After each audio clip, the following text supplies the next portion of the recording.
तरह मैंने सारा को ले लिया है बेल्ट में। मैं इसको हमेशा कवर करती हूँ क्योंकि ठंड का मौसम है, शूज़ वगैरह से कपड़े ऊपर हो जाते हैं तो ये कवर रहता है। ट्रैवल ट्रैवल हेलो गाइस, तो हम फिर से जा रहे हैं ट्रैवल और इंडिया, और ये सारी वीडियो मैं आने के बाद ही पोस्ट कर पाऊँगी क्योंकि वहाँ पे कुछ चीज़ें वर्क नहीं कर पाती। तो यस, हमेशा की तरह हमें जल्दी सुबह उठना पड़ता है क्योंकि रेलवे स्टेशन के लिए हमें टैक्सी नहीं मिलती, और ये हर बार का सीन होता है। तो इस बार हमें 5 बजे हम घर से निकल गए थे क्योंकि हमारी 6 बजे की ट्रेन थी और 20 मिनट का रास्ता, और वह लगेज और बेबी के साथ वो और लंबा लगने लगता है क्योंकि थोड़ा हैवी तो होता ही है लगेज। ये देखिए व्यू मॉर्निंग का, और हम पहुंच गए हैं अपनी डेस्टिनेशन पे।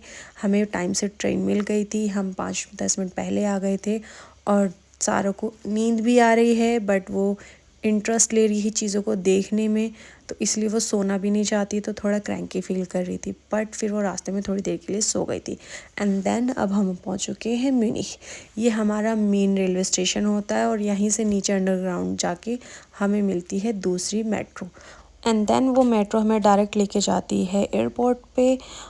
थोड़ा डिफ़िकल्ट होता है स्पेशली लगेज के साथ क्योंकि हमारे घर से टैक्सी नहीं मिलती बस इसलिए, अदरवाइज़ गारमिश से म्यूनिख आना बहुत ही सीधा रास्ता है। एंड देन मेट्रो पकड़ के आप 1 घंटे के अराउंड में आप एयरपोर्ट पे पहुंच जाते हैं। एंड देन देखिए हम पहुंच चुके हैं अपने एयरपोर्ट पे। ज़्यादा टाइम हमें लगा नहीं, अपने टाइम के अकॉर्डिंग हमें पहले आना होता है। और ये हमेशा याद रखें, अगर आप बेबी के साथ ट्रैवल कर रहे हैं तो कोशिश करें जो आप 1 घंटा मार्जिन लेके चलते हैं उसे और एक्स्ट्रा ले लें।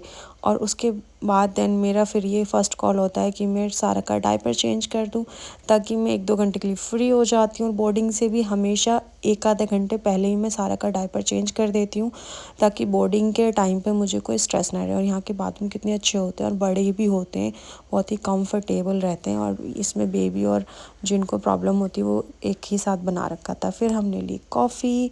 फिर भी हमारे पास लगभग 1 घंटा अराउंड बचा हुआ था। फिर हमने डिसाइड करा बेटर है कि हम वहाँ पे जाके ही बैठें ताकि सारा भी थोड़ा इंजॉय करे टाइम को और वो फ्री हो, क्योंकि वो सुबह सोई नहीं थी, 4 बजे हमें देख के उठ गई थी, तो इसलिए उसे ये इन्वायरमेंट में छोड़ना बहुत ही ज़रूरी था। और फिर हम पहुँच गए थे जहाँ पे बोर्डिंग हो रही थी, वहाँ पे टाइम था तो सारा को मैंने फ़ीड वगैरह भी करा दिया था, खाना भी उसने खा लिया था और नैपी भी चेंज कर ली थी अगेन, जो उसने पॉटी नहीं करी थी मॉर्निंग से। क्योंकि मेरा सबसे बड़ा स्ट्रेस ही यही होता है जब हम बाहर जाते हैं कि वो पॉटी कर ले, तो फिर मुझे टेंशन नहीं रहती।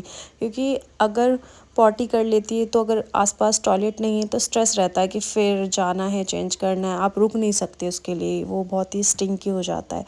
और टॉयलेट थोड़ी देर आप स्टिल वेट कर सकते हो 15-20 मिनट के लिए।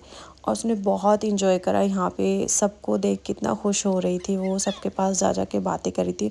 नॉर्मली भी सारा को बहुत पसंद है अननोन लोगों से बातें करना और फ्रेंडली रहना। एंड देन एयरपोर्ट की सबसे अच्छी चीज़ ये होती है फ़्लाइट की कि वो सबसे पहले बिज़नेस क्लास से भी पहले जो बूढ़े लोग होते हैं एंड जो फैमिली वाले लोग होते हैं उन्हें अंदर भेजते हैं, और इसलिए हमें मिल गई है एंट्री। और ये देखिए सारा कर रही है एंजॉय।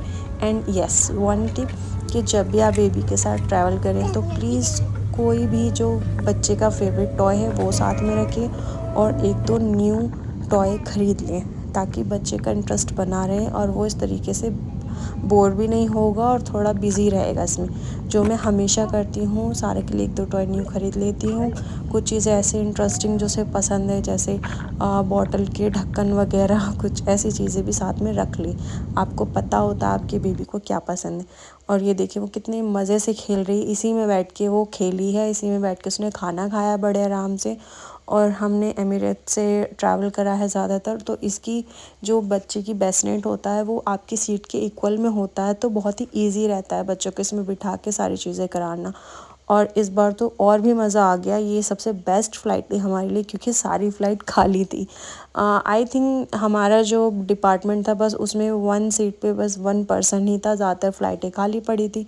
तो शिवा दूसरी जगह जाके सो गए वो 4 सीट वाली पे, एंड मैं सारा के साथ जो विंडो वाली सीट मिली थी, जहाँ पे 2 विंडो होती वहाँ पे था। तो सारा का बिल्कुल जस्ट बेसनेट विंडो के सामने था, तो उसको और भी मज़ा आ रहा था वहाँ पे। एंड यस, ये बहुत ही बेस्ट फ़्लाइट रही है। एंड बच्चों के साथ ट्रैवल करना ज़्यादा मुश्किल है नहीं अगर वो बीमार नहीं है तो। कभी कभी होता है बेबी को स्टमक पेन वगैरह पहले से तो प्रॉब्लम हो सकती है, अदरवाइज़ कोई प्रॉब्लम नहीं होती। मुझे तो थैंक गॉड अभी तक ऐसा कुछ ज़्यादा फेस नहीं करना पड़ा है।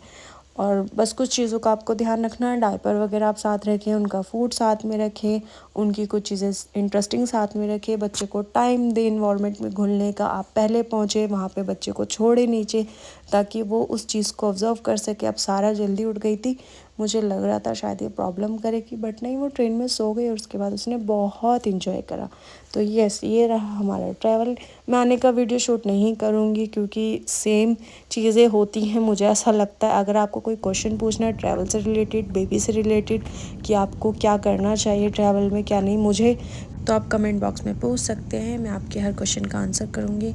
एंड देन एक टिप और, वन एंड लास्ट, कि हमेशा कोशिश करें जब भी आप फ़्लाइट लें नाइट की लें, क्योंकि बेबी दिन भर खेलेगा और वो नाइट में सो जाएगा। और कोशिश करें उसे मॉर्निंग में सोने ना दें, उसे खिलाएं अगर 9-10 मंथ का है तो, क्योंकि छोटे बेबी तो मोस्ट ऑफ द टाइम सोते ही हैं, बट बड़े बेबी को ट्राई करें उसे बिज़ी रखें तो वो नाइट में सोता हुआ ही फ़्लाइट में जाएगा, जैसा कि मैं सारा के साथ हमेशा ये चीज़ें ट्राई करती हूँ। Then thank you for watching, मिलते हैं नेक्स्ट वीडियो में, बाय बाय, चाओ।